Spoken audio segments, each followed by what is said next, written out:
En este módulo, veremos algunos conceptos propios del derecho probatorio, tales como las clases de pruebas, el objeto de prueba, el tema de prueba, la carga de la prueba de oficio, la prueba trasladada y la prueba anticipada, entre otros. Bienvenidos. Comencemos con las clases de pruebas. Según la forma como se ejerza la contradicción de las pruebas, estas pueden ser sumarias y controvertidas. La prueba sumaria es la prueba que demuestra un hecho, pero que no se hace necesario que sea contradicha por la contraparte. Por ejemplo, cuando no has presentado un examen y presentas una excusa médica a tu profe, éste acepta tal documento y no lo contradice. La prueba controvertida es la prueba que se practica citando a la respectiva contraparte a la audiencia. Recordemos lo que nos dijo el profe Orión en el módulo 1, relacionado con los principios de publicidad, contradicción e igualdad. El principio de publicidad señala que no pueden haber pruebas ocultas al interior del proceso judicial.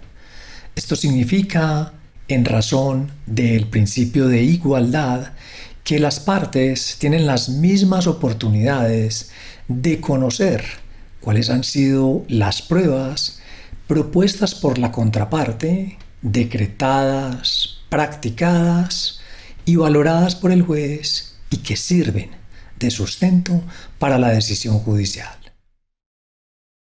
El principio de contradicción señala que las partes deben tener la oportunidad de controvertir las pruebas de su respectiva contraparte. Según la función que cumplan las pruebas, estas pueden ser formales y sustanciales. La prueba formal es la prueba que sirve para generar un conocimiento probable en la mente del juez y, por ende, el convencimiento de un hecho controvertido en el proceso judicial. Por ejemplo, el dictamen pericial del médico cirujano plástico, en relación con el daño estético que causa una determinada cicatriz en el rostro de una persona, lleva al juez el conocimiento dado por un experto, que lo convence en algún grado o medida de dicho daño. La prueba sustancial es la prueba que, siendo formal, es exigida como requisito legal de existencia y validez de ciertos actos. Por ejemplo, la escritura pública debidamente registrada es prueba sustancial de la existencia y validez del acto de compraventa de un bien inmueble. Según el objeto que cumplan las pruebas, estas pueden ser directas e indirectas. La prueba directa es la prueba que obtiene el juez por medio de sus sentidos sin intermediación de otra persona. Por ejemplo, en la inspección judicial de un bien inmueble, en relación con el deterioro del mismo, el juez toca, olfatea y observa el grado de deterioro de dicho bien inmueble.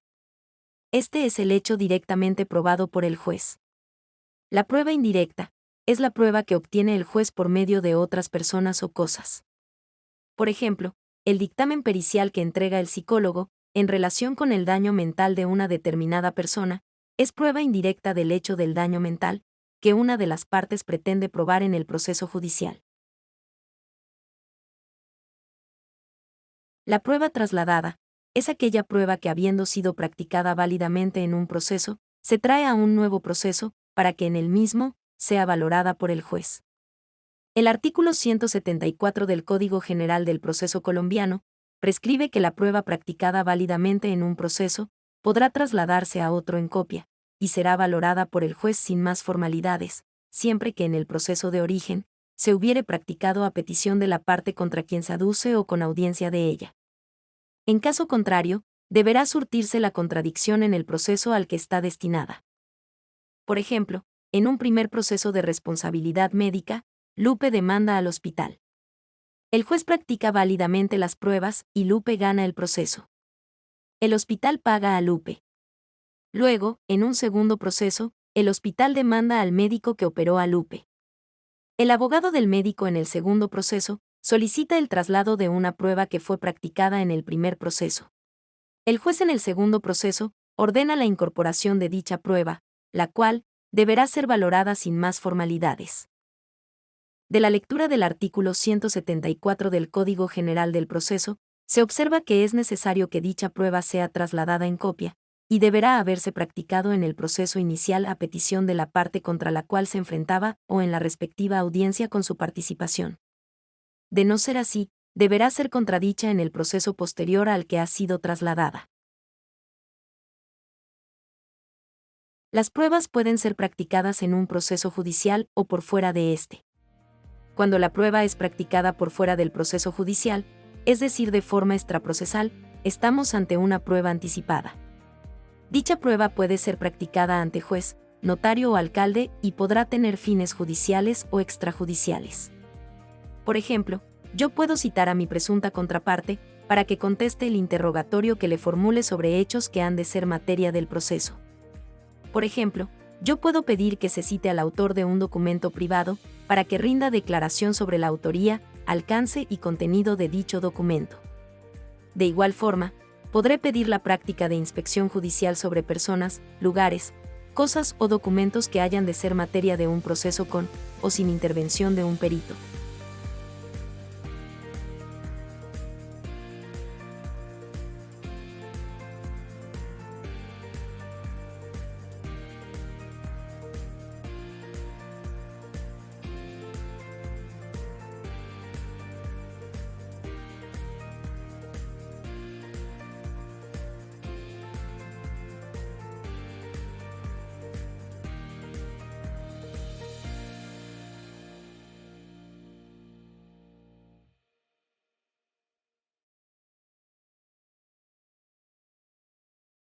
Hemos hablado de las clases de pruebas. Ahora, veremos algunos conceptos de importancia en el derecho probatorio. Comencemos con el objeto de prueba, y veamos cuáles son los hechos relacionados con este concepto. El objeto de prueba responde a la pregunta ¿qué puede ser probado? Una respuesta plausible puede ser los hechos en general. Veamos algunos ejemplos de hechos que son objeto de prueba. Por ejemplo, el cadáver de una persona en relación con el hecho de la muerte. El estado mental de una persona en relación con la comisión de un delito. La conducta evasiva de una persona en relación con los hechos que se le preguntan. El mal ambiente familiar o laboral en relación con la violencia intrafamiliar o el acoso laboral. El nacimiento o la muerte de una persona.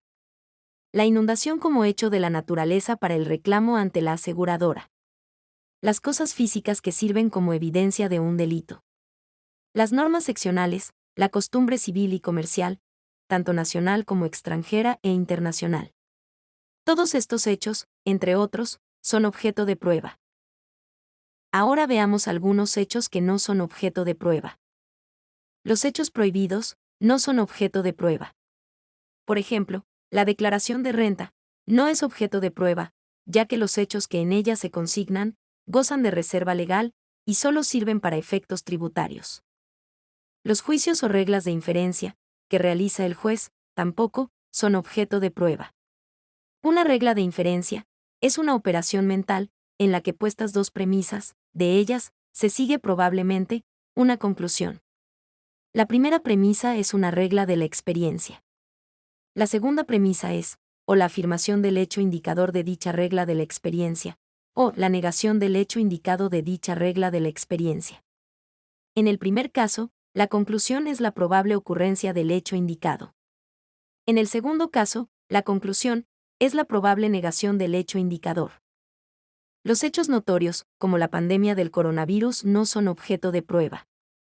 Las afirmaciones y negaciones indefinidas tampoco son objeto de prueba. Por ejemplo, cuando el demandante dice en la demanda que el demandado no le ha pagado, o cuando tu pareja te dice que siempre te ha sido fiel. Si bien estas afirmaciones o negaciones indefinidas no son objeto de prueba, sí admiten prueba en contrario.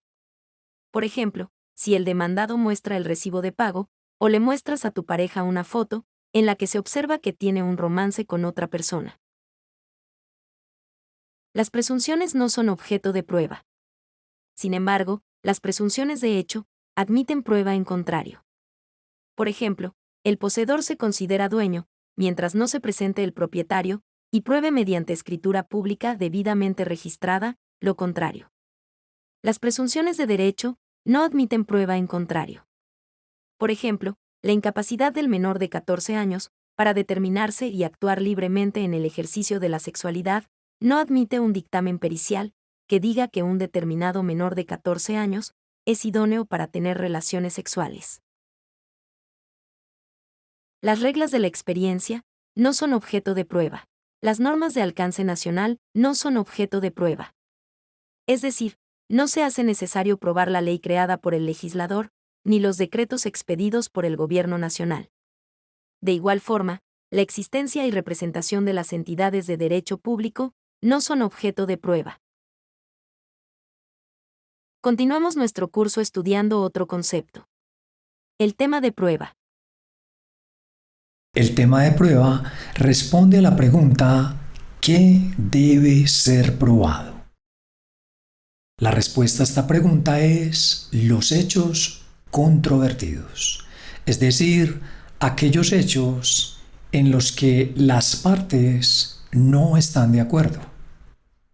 En la demanda, el demandante plantea unos hechos, unas pretensiones, unos fundamentos de derecho, y diversos medios de prueba que soportan estos hechos, los cuales hacen más o menos probable sus pretensiones.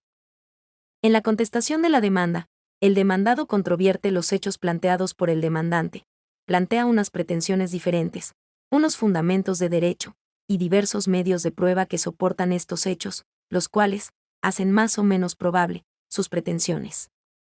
Los hechos planteados por el demandante y controvertidos por el demandado son el tema de prueba. Es decir, los hechos controvertidos por las partes es lo que debe ser probado al interior del proceso judicial. Si el demandante afirma un hecho y el demandado lo niega, entonces, este es un hecho controvertido. Este hecho es tema de prueba, y por tanto, debe ser probado en el proceso judicial. Los hechos admitidos o confesados no son tema de prueba. Es decir, los hechos admitidos o confesados están exentos de ser probados. Para que un hecho pueda considerarse confesado o admitido, la ley señala unos requisitos. Primero, que la parte que confiesa tenga capacidad y pueda disponer del derecho que resulte confesado. Segundo, que lo que admita o confiese lo perjudique a él o que favorezca a su contraparte. Tercero, que lo que admite o confiesa no sea inconducente. Cuarto, que lo que admite o confiesa lo diga de forma expresa, consciente y libre. Quinto, que lo que admite o confiesa esté relacionado con un hecho personal o con hechos que conozca o deba conocer. Vamos a exponer un concepto muy importante. La carga de la prueba. Veamos qué nos dice el profe Orión en relación con este concepto y el principio de autorresponsabilidad.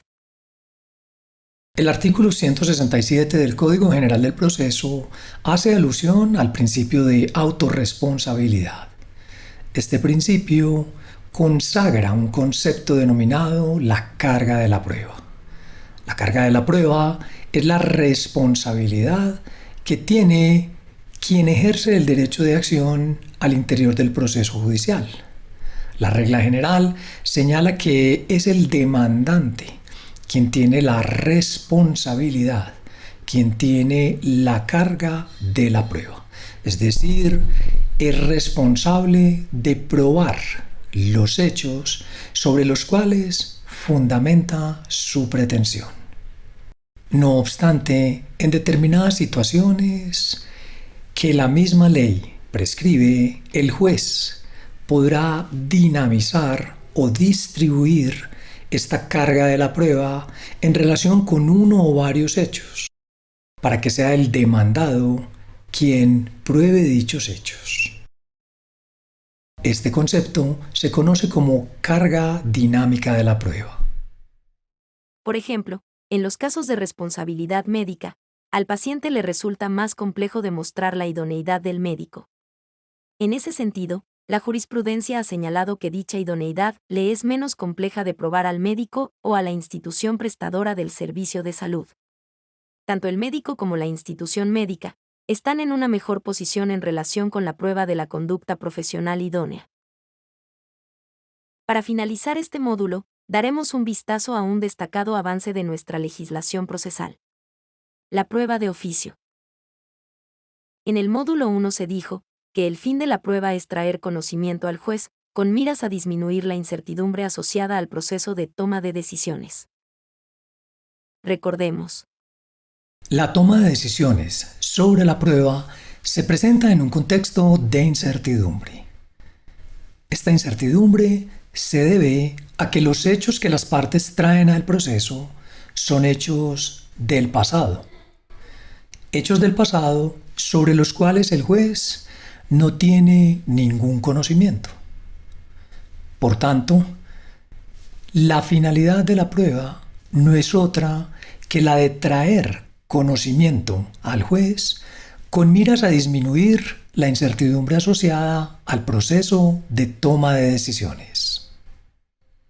De igual forma, se hizo alusión a la verdad probable que es posible alcanzar en un determinado grado o medida en el proceso judicial. La prueba de oficio es la prueba que surge por iniciativa del juez, no de las partes. El artículo 170 del Código General del Proceso Colombiano consagra la prueba de oficio y señala que el decreto de la misma en cabeza del juez se encuentra asociado al requisito de la utilidad. Es decir, si el juez considera útil para su conocimiento el decreto de una prueba que no ha sido aportada o solicitada por las partes, deberá hacerlo con miras a disminuir la incertidumbre asociada al proceso de toma de decisiones, y con miras a establecer una verdad probable en mayor grado o medida en la decisión judicial. El mismo artículo prescribe que tal prueba de oficio estará sujeta a la contradicción de las partes.